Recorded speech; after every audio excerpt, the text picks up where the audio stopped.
Sensex बढ़िला सुना खसिला।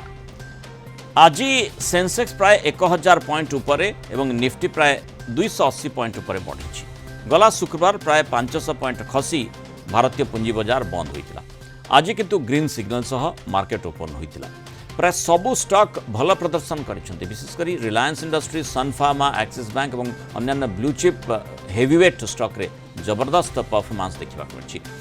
प्रमुख banking आउ आर्थिक सेवा फाइनान्स कंपनी गुड़िकर शेयर द्रुत बेगर वृद्धि पाई भारतीय पुंजी बाजार को अधिक बूस्ट अप करिछि। रिलायंस शेयर 5% अधिक बढ़ी बेले ICICI bank, axis bank, SBI भली प्रमुख बैंकिंग स्टॉक प्राय 2% बढ़ी। एने सुना किणुथिबा ग्राहकों किछि आश्वस्तिकर सूचना रही। आज सुना मूल्य रे सामान्य ह्रास घटी। 24 कैरेट सुनार मूल्य 10 ग्राम पिछा 97,530 टंका रही। से भली 22 कैरेट सुना मूल्य 10 ग्राम पिछा 89,400 टंका रही। किछ दिन तले सुना दर बढ़ी लक्षे टपी जाइछला। अधिक आलोचना करिबा जदिओ ए जो सेंसेक्स बढ़िबा सुना खसिबा सहित अनेक समय चर्चा करा जाए जे यार संपर्क रही, प्रकृत में संपर्क रही ना नहीं, सीधासख संपर्क किसी अच्छी कि ता सहित एबेकार स्थिति कौन कहूँ जो मार्केट रे आमे देखुचे अप ट्रेंड और सुना टिके खसी। अधिक आलोचना करबा हम सहित अर्थनीति विशेषज्ञ विभूति दास जोड़ी। दास स्वागत करबा आलोचना को। ये जो स्थिति रही ता पछरे आपणकर माने जुक्ति कौन रहिबो, कारण कौन रही?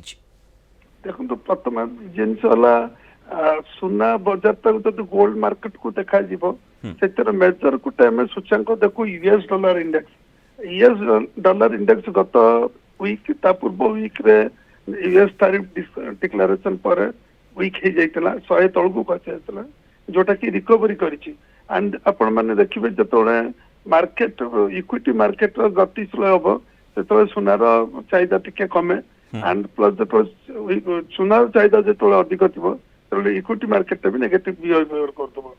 एटा छड़ा जदि आपण मार्केट देखिबे ग्लोबल ट्रेंड जो सुना को किनिया पई विभिन्न कंट्री सेंट्रल बैंक गुडा बसुतले से मान से जिनसटा टिके अपेक्षा कोट कम होइछि।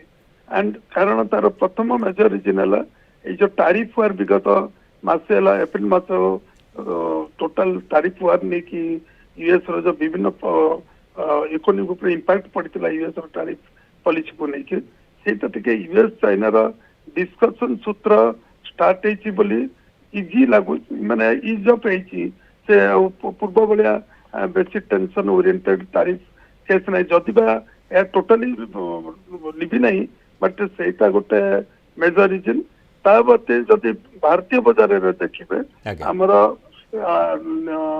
डॉलर तुलना रे हमर इंडियन रुपीज बहुत स्ट्रांग है जो फल कि हमको बाइंग कॉस्ट भी इंपोर्ट कॉस्ट कम पड़े। भारतीय मानकर निज स्टॉक मार्केट ऊपर यथेष्ट कॉन्फिडेंस गेन रहूची। आमे जदि देखिबा वर्तमान स्थिति रे पहलगांव अटैक पर भारत पाकिस्तान रे जो प्रकार टर्नआउट परिस्थिति उत्पन्न होईची तार बोधवे काणीचाए भी प्रभाव पुंजी बाजार ऊपर वर्तमान सुधा पड़ी नहीं तार मात्र 2-3 दिन पड़िला पहलगाम घटना पर बट भारतर जदि माक्रो इकोनॉमिक्स देखिबे एंड पृथ्वी सहित तुलना कले मार्केट गुड़िक Asian market South Korea, Japan, Hong Kong even भी यूएस मार्केट गत सप्ताह प्रचुर वृद्धि माने प्रबल वृद्धि जो होता जोटा कि इंडियन मार्केट रिफ्लेक्शन मध्यम पड़िला। बट सबुठ बड़ जिनस होची जे जो भारत पाकिस्तान दिने 2 दिन भीतर वार लाइक सिचुएशन जो प्रकार गोटे परिस्थिति सृष्टि होता सेटा टिके इजी है बर्तन माने आउ एतटा टेंशन नाही जदि बागरे आमे आडै परिबानी वार हबो कि न हबो कि भारतर अभिमुख्य कोन रहइबो जाना नाही। बट सेटा गोटे मेजर रीजन ता बादे फॉरेन इन्फ्लो गत वीक रु गत शुक्रवार टू आरंभ करके ए पर्यंत गोटे वीक प्राय 17,400 कोटी टंकार फॉरेन इनफ्लो होइछि।